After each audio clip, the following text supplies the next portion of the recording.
राज्यातील लाखो शेतकऱ्यांसाठी महत्त्वाची बातमी. पीक विमा योजनेत मोठे बदल करण्याची मागणी आता जोर धरत आहे. किसान सभेने स्पष्ट शब्दात सांगितले आहे, पीक विमा योजना शेतकरी हिताची करा.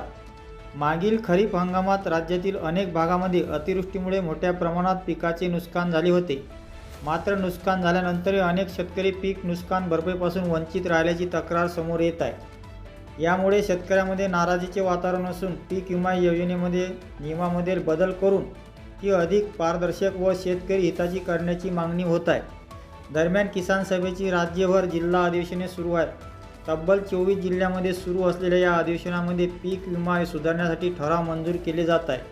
बुलढाणा जिल्हा अधिवेशनात किसान सभेचे अध्यक्ष उमेश देशमुख यांनी शेतकऱ्यांच्या बाजूने भूमिका मांडत नुकसानग्रस्तांना न्याय मिळावा अशी मागणी केली.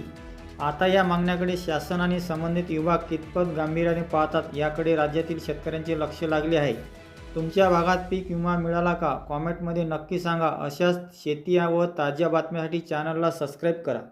किसान सभा जिंदाबाद जिंदाबाद जिंदाबाद। बुलढाणा जिल्हा 15वे अखिल भारतीय किसान सभा अधिवेशन चिराई हो चिराई हो चिराई हो। बुलढाणा जिल्हा अखिल भारतीय किसान सभा 15वे जिल्हा अधिवेशन चिराई हो चिराई हो चिराई हो। शेतीमालाला हमी भाव मिळालाच पाहिजे मिळालाच पाहिजे मिळालाच पाहिजे। शेतीमालाला हमी भाव मिळालाच पाहिजे मिळालाच पाहिजे मिळालाच पाहिजे। भारतीय किसान सभा जिंदाबाद जिंदाबाद जिंदाबाद। अखिल भारतीय किसान सभा जिंदाबाद जिंदाबाद जिंदाबाद। झंडा जिंदाबाद जिंदाबाद जिंदाबाद।